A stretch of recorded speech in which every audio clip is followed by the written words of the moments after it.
Salam Bapak, Ibu, Saudara-saudari dimanapun berada. Selamat pagi, selamat berjumpa dan selamat beribadah di GKE Yerusalem secara virtual melalui laman YouTube GKE Yerusalem Official. Hari ini kami akan membacakan berita jemaat ibadah Minggu 24 Oktober tahun 2021. Namun sebelum kami membacakan berita jemaat, kami mengajak jemaat untuk berdoa secara pribadi sebelum ibadah kita laksanakan.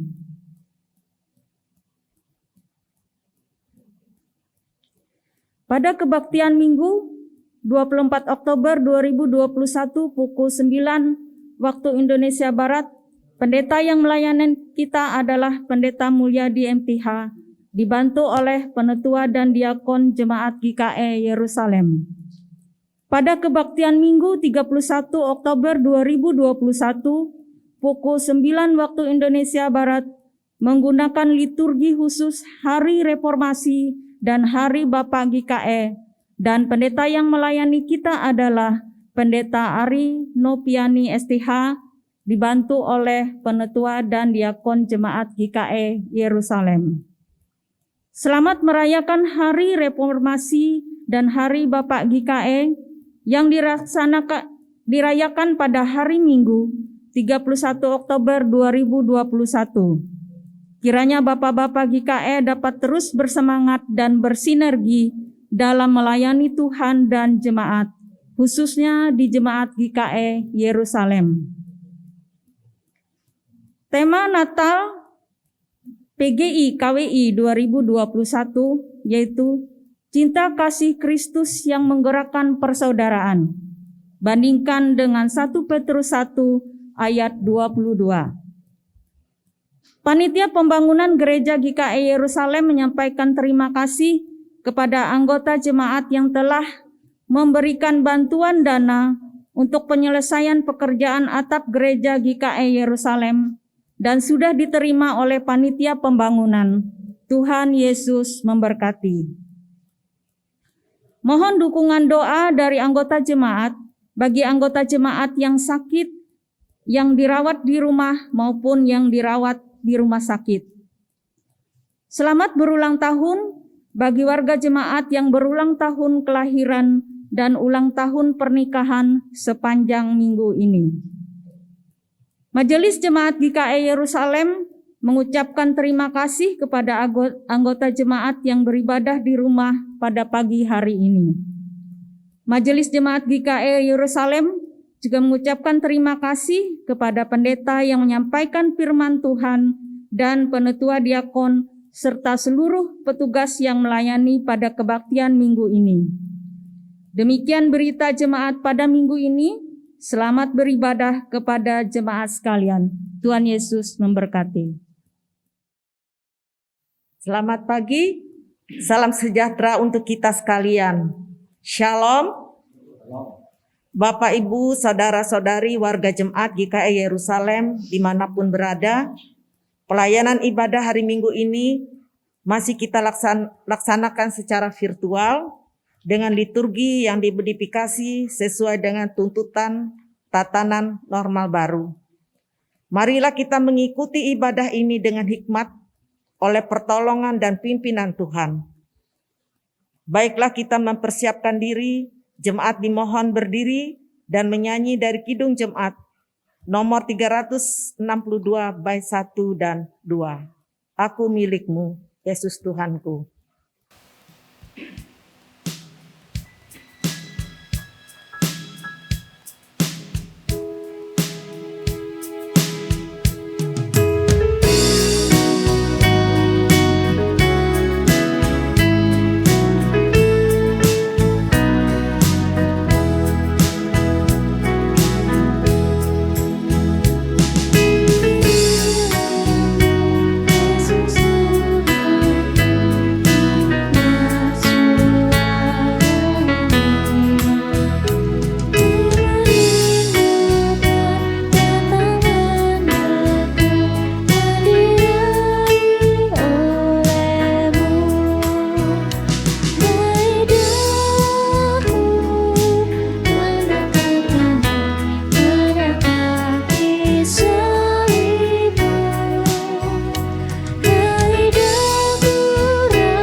Di dalam nama Bapa dan Anak dan Roh Kudus.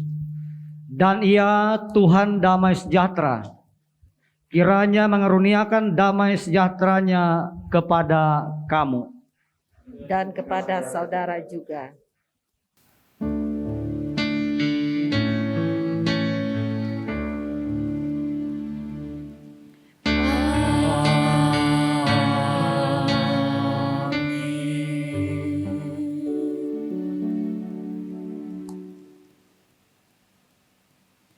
Kembali kita memuji nama Tuhan dari Kidung Jemaat nomor 400 bait 1 dan 2. Kudaki Jalan Mulia.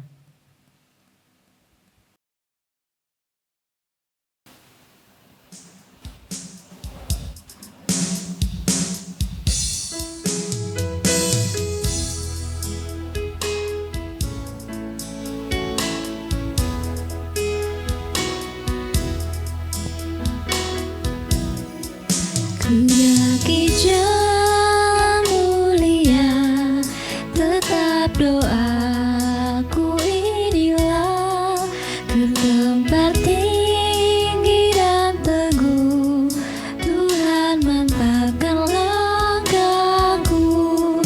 Ya Tuhan, angkat diriku lebih dekat kepadamu, di tempat tinggi dan teguh, Tuhan mantapkan langkahku.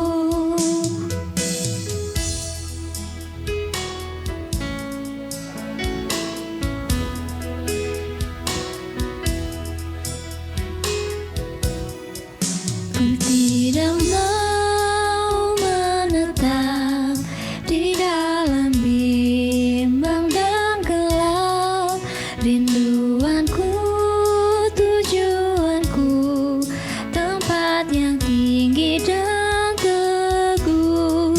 Ya Tuhan, angkat diriku lebih dekat kepadamu, di tempat tinggi dan teguh, Tuhan mantapkan langkahku.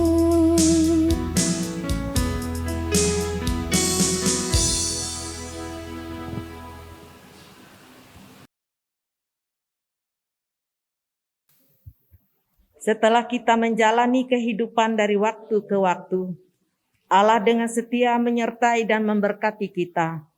Namun betapa banyaknya kita masih tidak mampu menuruti perintah-Nya. Karena itu, marilah kita datang kepada Dia dan mengaku dosa dan kelemahan kita. Marilah kita merenung ulang dan menyesali dosa di hadapan Tuhan dalam saat teduh. Doa pengakuan dosa. Kami mengaku di hadapan-Mu ya Tuhan, bahwa kami sering berbuat dosa terhadap Engkau, terhadap sesama kami, terhadap alam dan seluruh ciptaan-Mu. Kami lupa berbelas kasihan terhadap sesama ciptaan-Mu yang ada di sekitar kami. Kami sering berlaku kurang adil, hidup untuk diri kami sendiri. Kami lalai terhadap pekerjaan dan pelayanan kami. Kami lalai dalam berdoa dan beribadah kepadamu. Pandemi COVID-19 yang tengah melanda kami mengingatkan betapa lemah dan panahnya hidup kami. Ampunilah dosa kami, kuatkan dan teguhkan iman kami, serta beri hikmat dalam menghadapi pandemi ini di tengah kealpaan dan dosa ini. Kami bersyukur karena kasih-Mu tiada terbatas itu telah memungkinkan dan melayakkan kami untuk berbakti kepadamu. Berkatilah kami yang bertugas dan umat-Mu yang beribadah bersama-sama dengan kami di rumahnya masing-masing. Kiranya pujian, doa dan firman-Mu menjadi berkat untuk hidup kami. Kami berdoa dalam nama Tuhan Yesus Kristus, Juru Selamat kami. Amin. Ibu bapak, saudara-saudara, kami mohon untuk berdiri. Kita mendengarkan berita anugerah. kepada saudara-saudara yang sungguh percaya kepada Kristus, yakinlah bahwa dosamu telah diampuni. Bersukacitalah dan bersyukurlah kepada Tuhan yang mengampuni dosamu. Kepadamu puji-pujian.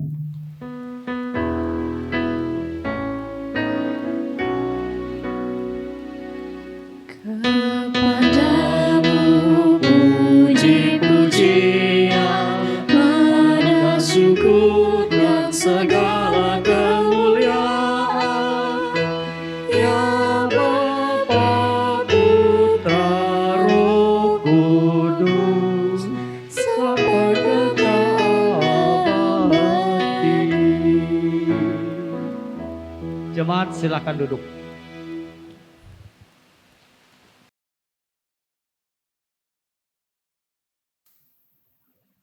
Marilah kita mendengar firman Allah yang tertulis dalam kitab Wahyu pasal 42 ayat 1 sampai yang ke-6. Yang demikian bunyinya dengan judul perikop, Ayub mencabut perkataannya dan menyesalkan diri. Maka jawab Ayub kepada Tuhan, "Aku tahu bahwa Engkau sanggup melakukan segala sesuatu, dan tidak ada rencanamu yang gagal. Firman-Mu, siapakah dia yang menyelubungi keputusan tanpa pengetahuan? Itulah sebabnya tanpa pengertian aku telah bercerita tentang hal-hal yang ajaib bagiku dan yang tidak ku ketahui. Firman-Mu, dengarlah, maka akulah yang akan berfirman. Aku akan menanyai Engkau supaya Engkau memberitahu aku. Hanya dari kata orang saja aku mendengar tentang Engkau. Tetapi sekarang mataku sendiri memandang Engkau. Oleh sebab itu aku mencabut perkataanku dan dengan menyesal aku duduk dalam debu dan abu." Sedemikian jauh pembacaan firman Tuhan. Yang berbahagia ialah mereka yang mendengarkan firman Allah dan yang memeliharanya. Sidang jemaat yang dikasihi Tuhan, kembali kita memuji nama Tuhan. Dari kidung pujian, bagi Tuhan tak ada yang mustahil.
Saudara-saudara yang dikasihi dan diberkati oleh Tuhan Yesus Kristus, sebelum kita bersama-sama mendengarkan firman Tuhan dan memaknai dalam kehidupan setiap kita, mari kita memohon pimpinan kuasa Roh Kudus agar kita dapat mengerti apa yang Tuhan maksudkan dalam pemberitaan firman ini.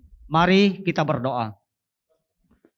Allah yang Maha Kuasa, sumber hikmat pengetahuan bagi setiap kami. Di dalam nama dan kuasa-Mu kami memohon. Bukalah pikiran kami dan penuhilah hidup kami dengan roh hikmat. Sehingga kami mengerti apa yang Tuhan maksudkan dalam pemberitaan firman ini. Kami berdoa di dalam nama dan kuasa Tuhan Yesus Kristus. Amin. Ibrani pasal 7 ayat 23 sampai ayat yang ke-28. Judul perikop, Kristus adalah imam yang lebih tinggi daripada Harun. Dan dalam jumlah yang besar mereka telah menjadi imam karena mereka dicegah oleh maut untuk tetap menjabat imam. Tetapi karena ia tetap selama-lamanya, imamatnya tidak dapat beralih kepada orang lain. Karena itu, ia sanggup juga menyelamatkan dengan sempurna semua orang yang oleh dia datang kepada Allah. Sebab ia hidup senantiasa untuk menjadi pengantara mereka.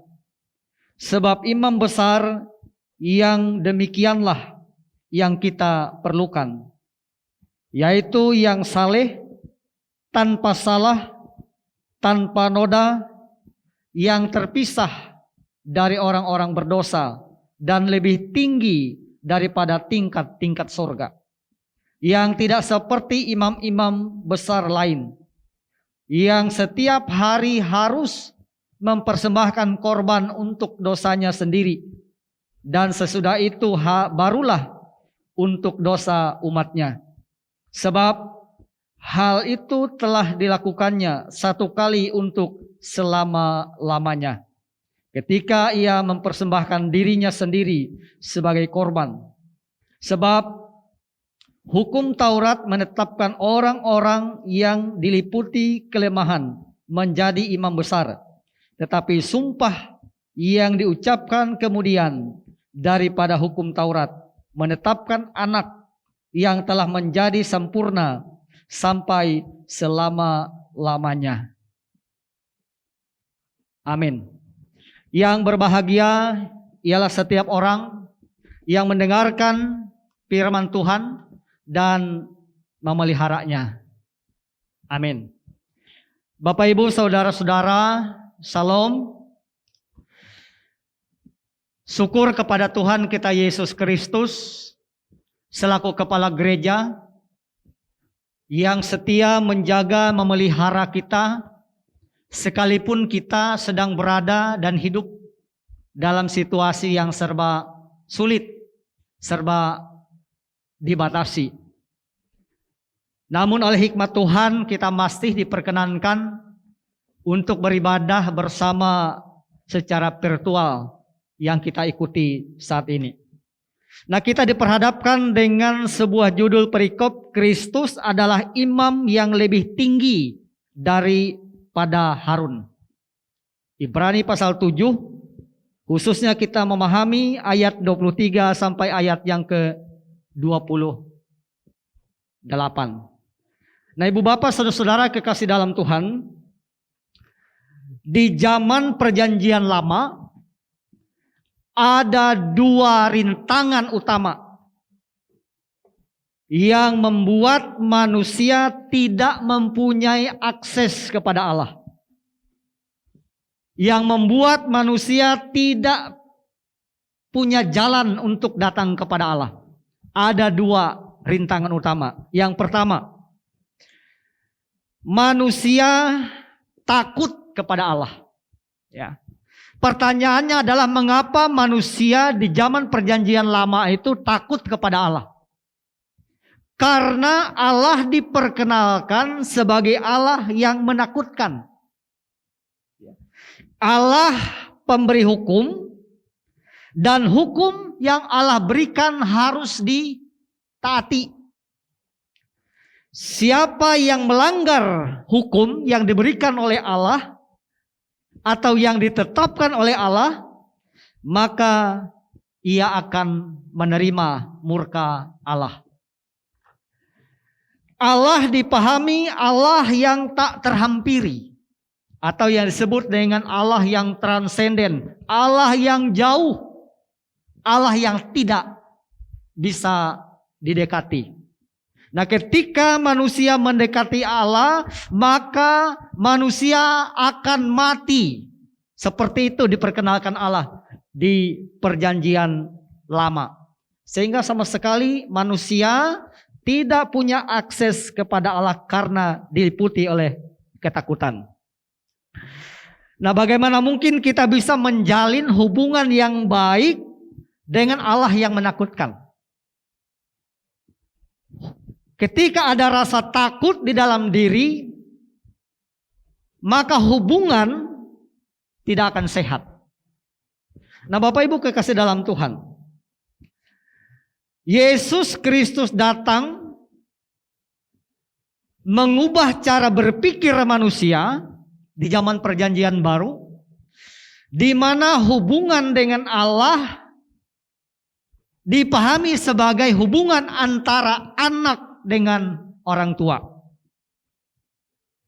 Anak dengan orang tua artinya hubungan anak dengan bapak. Dan tentunya bapak bukan bapak yang garang, bapak yang pemarah, tetapi bapak yang mengasihi.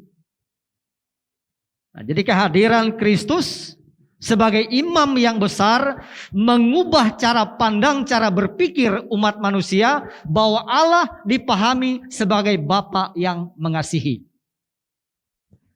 Nah, hal yang kedua yang menghalangi manusia untuk datang kepada Tuhan, yaitu dosa. Dosa menghalangi manusia untuk sampai kepada Allah.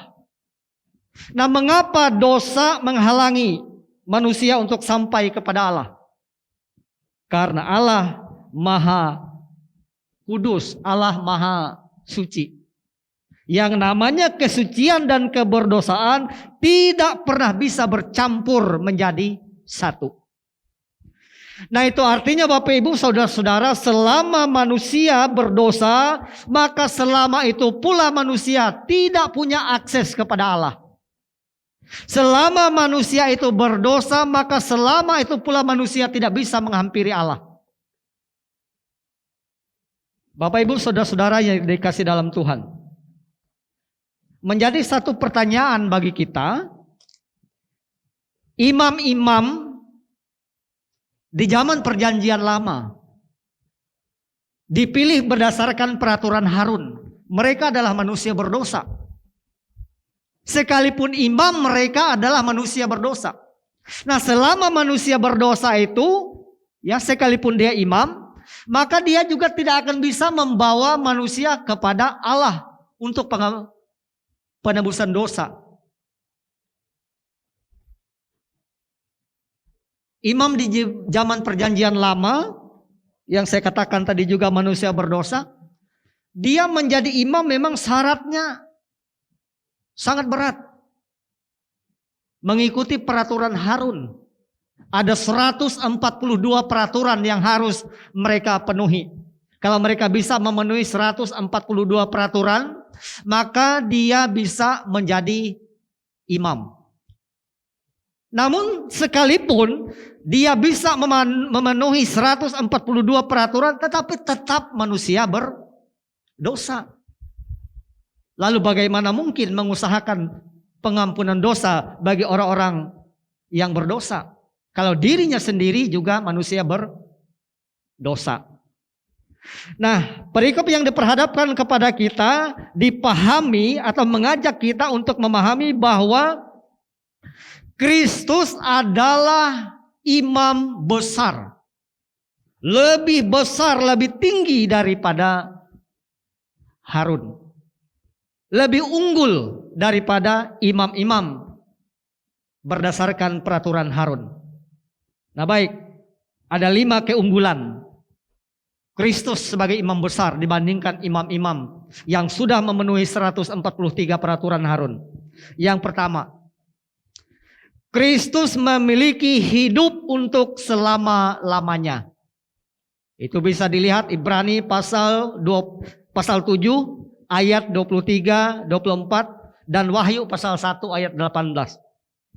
Di sana menyampaikan pesan dan menegaskan bahwa Kristus memiliki hidup untuk selama-lamanya. Keunggulan yang kedua didasarkan Ibrani pasal 7 ayat 24, pasal 8 ayat 1, pasal 7 ayat 27 dan 1 Petrus pasal 3 ayat 18. Kristus menjabat imam besar untuk selama-lamanya. Kalau imam-imam berdasarkan peraturan Harun dibatasi oleh kematian. Kalau sudah dia mati, sudah selesai. Tetapi Yesus sebagai imam besar menjabat imam selama-lamanya.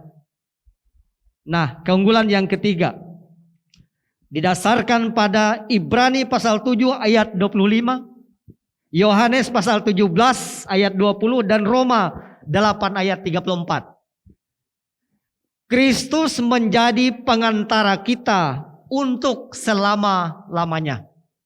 Kalau imam yang dipilih dan ditetapkan berdasarkan peraturan Harun hanya perantara selama dia hidup. Sedangkan Kristus pengantara bahkan pembela untuk selama-lamanya.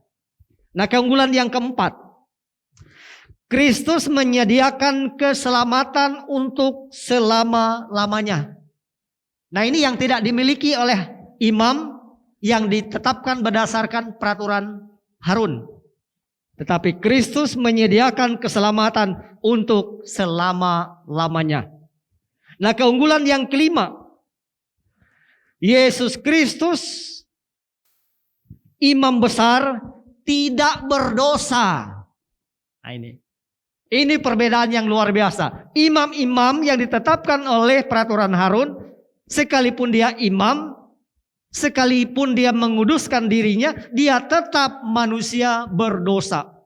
Sedangkan Yesus Kristus imam besar tidak berdosa. Itu sangat jelas di Ibrani pasal 7 ayat 26 sampai ayat ke-28. Nah, Bapak Ibu kekasih di dalam Tuhan, itu perbandingan antara imam yang ditetapkan berdasarkan peraturan Harun dan imam besar Yesus Kristus. Nah, pertanyaannya adalah siapa yang menetapkan Yesus menjadi imam? Yang menetapkan Yesus menjadi imam adalah Allah itu sendiri. Bisa dibaca di dalam Mazmur 110 ayat yang keempat. Tuhan telah bersumpah dan ia tidak akan menyesal. Engkau adalah imam untuk selama-lamanya. Menurut Melkisedek. Jadi sangat jelas ditetapkan oleh Allah menjadi imam selama-lamanya. Nah, Bapak Ibu kekasih dalam Tuhan, apa makna atau pesannya untuk kita yang hidup di masa kekinian? Tujuannya sangat jelas untuk memperoleh kehidupan yang kekal, untuk memperoleh keselamatan. Hidup harus bertaut dengan Kristus. Dalam keunggulannya yang keempat yang saya uraikan tadi, Kristus menyediakan keselamatan untuk selama-lamanya. Artinya Bapak Ibu Saudara dan saya, ketika kita bertaut kepada imam besar, Yesus Kristus sebagai imam besar, dialah yang menyediakan keselamatan itu. Dialah juru selamat di dalam diri kita. Ini mengingatkan saudara dan saya, dalam situasi apapun, dalam keadaan apapun ke depan, kita tetap menjadi pengikut Yesus Kristus Sang Juru Selamat sebagai imam besar untuk selama-lamanya. Itu yang pertama. Hal yang kedua, kita menyadari peran imam. Apa peran imam? Baik imam yang ditetapkan berdasarkan peraturan Harun ataupun imam yang ditetapkan oleh Allah. Peran imam adalah membawa orang untuk datang kepada Tuhan. Nah, ini yang perlu kita maknai, bahkan kita terapkan di dalam kehidupan keseharian kita. Jika kita sebagai kepala keluarga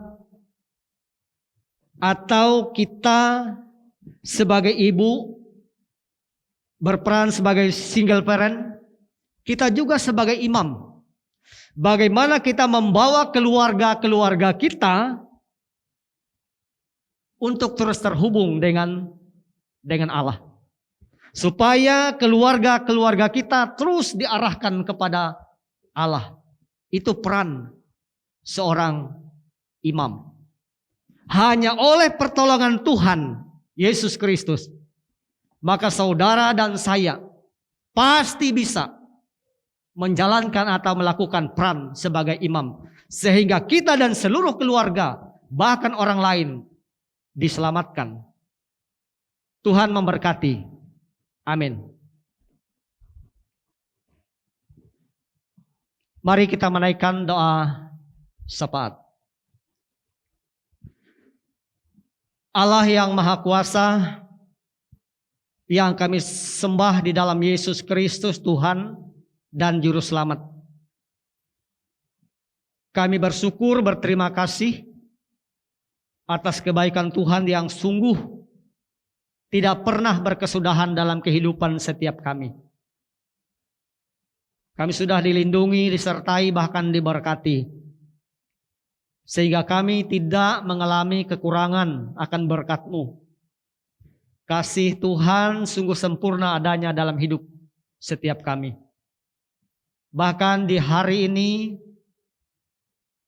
kami bersama-sama beribadah, memuji, memuliakan nama Tuhan, dan diperkenankan untuk mendengarkan kebenaran firman Tuhan. Terima kasih Bapa, Engkau datang menjumpai kami manusia yang berdosa, menjadi imam besar, juru selamat di dalam hidup kami. Oleh karena itu biarlah kami yang sudah dipilih Tuhan menjadi milik kepunyaan-Mu, tetap taat dan setia, membaktikan diri dan hidup kami hanya kepadamu. Sehingga dalam situasi apapun ke depan, kami tetap menjadi milik kepunyaan Tuhan. Bapa di surga, mampukanlah kami untuk menjalankan peran kami sebagai imam dalam keluarga kami masing-masing.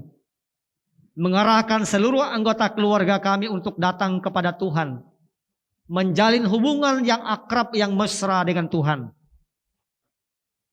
Dengan demikian jiwa-jiwa dalam keluarga rumah tangga kami masing-masing dimenangkan dan diselamatkan. Dan hal yang demikian menjadi kesaksian bagi orang-orang yang ada di sekitar kami. Bapa di dalam kerajaan surga, kami berdoa untuk warga jemaat-Mu, jemaat GKI Yerusalem, dan orang-orang percaya di mana-mana tempat. Kami memohon dalam setiap pekerjaan kami yang sudah kami usahakan, yang kami bawa kepada Tuhan meminta diberkati. Kami sungguh meyakini bahwa tidak satu pun yang akan sia-sia. Semua menjadi sarana bagi Tuhan untuk mencurahkan berkat yang berlimpah-limpah dalam berbagai macam bentuknya. Kami mohon kekuatan, kesehatan Tuhan tambahkan untuk setiap kami warga jemaat-Mu. Bahkan dalam situasi-situasi yang sulit, berkenan Tuhan menambahkan roh hikmat kepada kami. Sehingga kami menjalani kehidupan ini dalam tuntunan hikmat-Mu. Dengan demikian kami berkenan bagi Tuhan.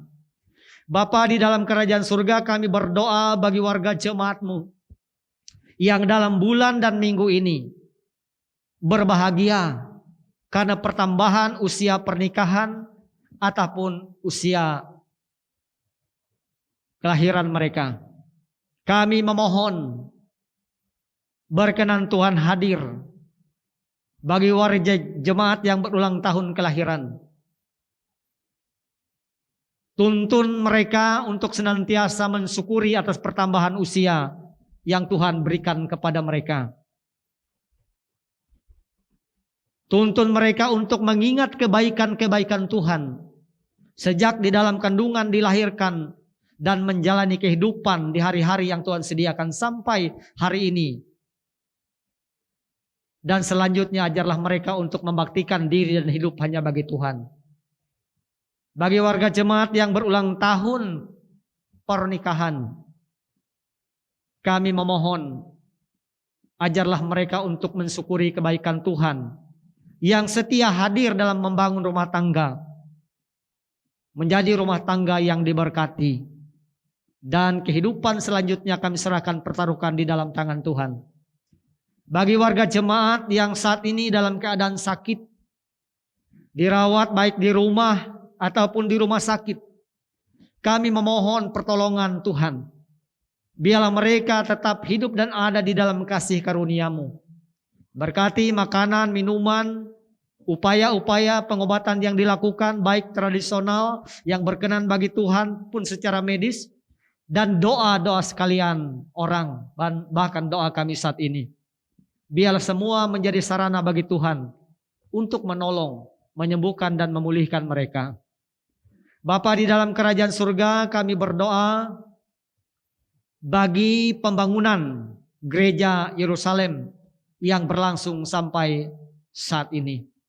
Terima kasih atas segala berkat yang Tuhan anugerahkan, berikan kepada setiap warga jemaat. Kami semua boleh saling mendukung satu dengan yang lain, berupa pemikiran, waktu, tenaga, bahkan uang, sehingga proses pembangunan dapat berjalan sampai hari ini. Dan kami terus membutuhkan dana yang cukup besar untuk menyelesaikannya, dengan keyakinan yang kuat bahwa membangun rumah Tuhan pasti selesai pada waktunya. Oleh karena itu ya Tuhan, kami mohon berkat Tuhan bagi warga jemaat yang dengan penuh sukacita sudah memberikan bantuan, dukungan. Biarlah selalu ada dalam penyertaan Bapa di surga. Bapa di surgalah yang membuat berhasil segala apa yang mereka kerjakan, sehingga kami semua bisa berbagi, proses pembangunan dapat berjalan terus dan diselesaikan tepat pada waktunya. Di atas semuanya itu, ajarlah kami, baik kami sebagai warga jemaat, sebagai panitia, majelis, bahkan semua yang mau kami saksikan bukanlah kemegahan dari hasil akhir bangunan ini, tetapi biarlah kami menyaksikan kebersamaan yang rukun di dalam Tuhan. Dan itu menjadi kesaksian yang hidup bagi lingkungan yang ada di sekitar kami. Sehingga banyak jiwa-jiwa yang mengalami kasih Tuhan, bahkan dimenangkan di hadapan Tuhan melalui jemaat GKI Yerusalem. Kami serahkan bangsa dan negara kami, pemerintah kami ke dalam tangan Tuhan. Tambahkan roh hikmat kepada pemerintah dari pusat sampai ke daerah, sehingga dapat menjalankan roda pemerintahan dengan baik. Kesejahteraan dan kemakmuran dapat dialami dan dirasakan oleh seluruh masyarakat Indonesia. Kami berdoa untuk negara kami yang kami banggakan dan cintai ini. Biarlah tetap berada dalam persatuan dan kesatuan, agar tetap kuat perbedaan-perbedaan yang ada tidak menjadi ejekan dan tontonan yang akan merusak sendi-sendi kehidupan berbangsa ini. Oleh karena itu biarlah kami saling menghargai satu dengan yang lain. Biarlah kami memahami bahwa perbedaan-perbedaan yang ada di negeri yang kami cintai ini adalah anugerah Tuhan yang dipercayakan kepada bangsa kami. Agar kami tetap pertahankan kebinekaan, kemajemukan ini sebagai satu kekayaan yang Tuhan percayakan kepada Indonesia. Bapa di dalam kerajaan surga, Bapa di dalam Tuhan Yesus, banyak hal yang ingin kami bawa dalam saat ini kepada Tuhan. Untuk kepentingan bangsa dan negara, kepentingan gereja Tuhan di mana-mana tempat, kepentingan setiap keluarga rumah tangga, bahkan pribadi kami masing-masing. Kami sungguh meyakini apa yang sudah kami aminkan bersama-sama, bahkan yang kami katakan dalam hati kami masing-masing, Tuhan sudah mendengar. Dan Tuhan pasti memberikan jawaban yang terbaik kepada setiap kami, tepat pada waktunya. Kami berdoa di dalam nama dan kuasa Tuhan Yesus Kristus, yang sudah mengajar para murid berdoa, yang saat ini kami ucapkan bersama-sama. Bapa kami yang di surga, dikuduskanlah namamu. Datanglah kerajaanmu, jadilah kehendakmu di bumi seperti di surga. Berikanlah kami pada hari ini makanan kami yang secukupnya. Dan ampunilah kami akan kesalahan kami, seperti kami sudah mengampuni orang yang bersalah kepada kami. Dan janganlah membawa kami ke dalam pencobaan, tetapi lepaskanlah kami daripada yang jahat. Karena Engkaulah yang mempunyai kerajaan dan kuasa dan kemuliaan sampai selama-lamanya. Amin. Sekarang ada kesempatan bagi kita untuk mempersembahkan persembahan syukur kepada Tuhan. Namun sebelum mendengarkan firman Tuhan tentang persembahan yang terambil dari Mazmur 96 ayat 7 hingga yang ke-8 yang demikian bunyinya. Kepada Tuhan hai suku-suku bangsa, kepada Tuhan sajalah kemuliaan dan kekuatan. Berilah kepada Tuhan kemuliaan namanya, bawalah persembahan dan masuklah ke pelatarannya. Sebelum kantong persembahan diedarkan, kita berdoa. Ya Bapa, terima kasih atas berkat-Mu melalui pekerjaan, usaha, dan pelayanan kami. Dengan sukacita kami memberikan persembahan sebagai ungkapan syukur dan terima kasih kami atas berkat-Mu. Bersamanya kami menyerahkan hidup dan pelayanan kami untuk menjadi persembahan yang berbau harum di hadapan-Mu. Kiranya persembahan ini dapat digunakan untuk memberitakan Injil-Mu dan menopang pelayanan gereja-Mu. Anugerahkanlah selalu kasih-Mu dan berkat kepada umat-Mu yang dengan sukacita memberi hidupnya bagi-Mu. Amin. Kita memuji nama Tuhan dari Kidung Jemaat nomor 337, bait 1 hingga kantong persembahan selesai diedarkan. Betapa kita tidak bersyukur.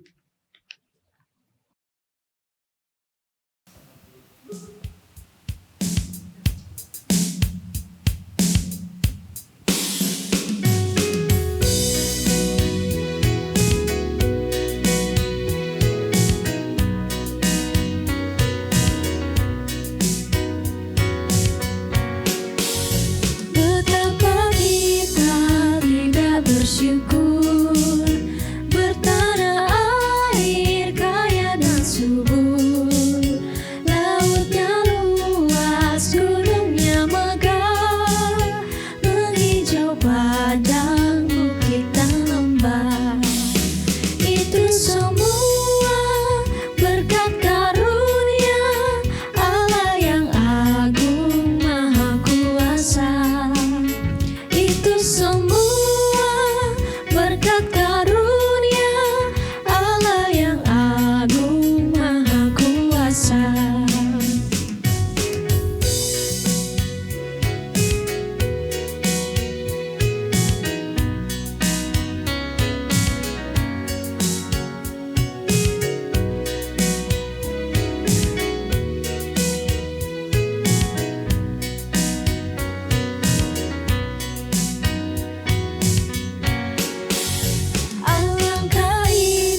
Bapak, saudara-saudara yang dikasihi dalam Tuhan, marilah kita bersama-sama berdiri dengan sekalian orang percaya dari segala masa dan tempat. Kita mengikrarkan pengakuan iman. Aku percaya kepada Allah Bapa yang Maha Kuasa, Khalik langit dan bumi, dan kepada Yesus Kristus, anaknya yang tunggal Tuhan kita, yang dikandung daripada Roh Kudus, lahir dari anak darah Maria, yang menderita di bawah pemerintahan Pontius Pilatus, disalibkan, mati dan dikuburkan, turun ke dalam kerajaan maut. Pada hari yang ketiga bangkit pula dari antara orang mati, naik ke sorga, duduk di sebelah kanan Allah Bapa yang Maha Kuasa, dan akan datang dari sana untuk menghakimi orang yang hidup dan yang mati. Aku percaya kepada Roh Kudus, gereja yang kudus dan am, persekutuan orang kudus, pengampunan dosa, kebangkitan daging, dan hidup yang kekal.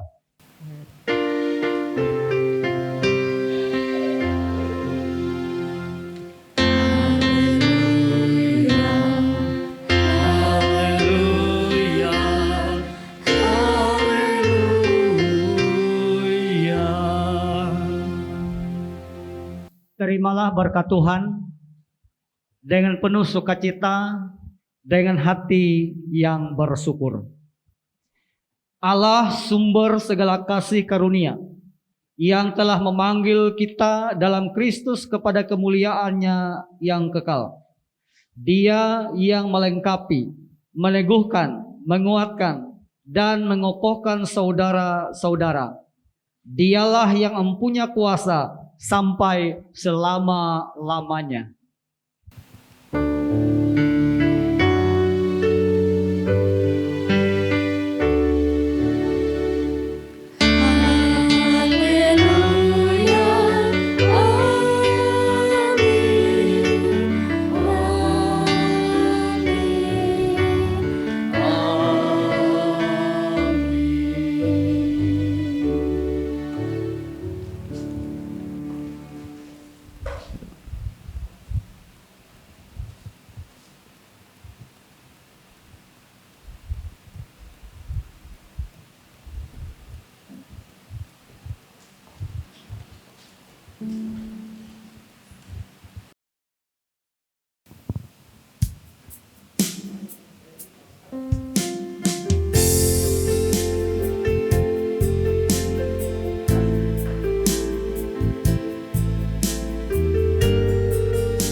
Ketika ku hadapi kehidupan ini, jalan mana yang harus ku pilih? Ku tahu ku tak mampu, ku tahu ku tak sanggup. Hanya Kau Tuhan tempat jawabanku.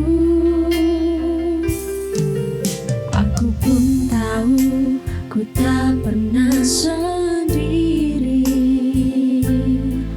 sebab Engkau Allah yang menggendongku. Tangan-Mu membelaiku, cinta-Mu memuaskanku. Kau mengangkatku ke tempat yang tinggi. Janji-Mu seperti fajar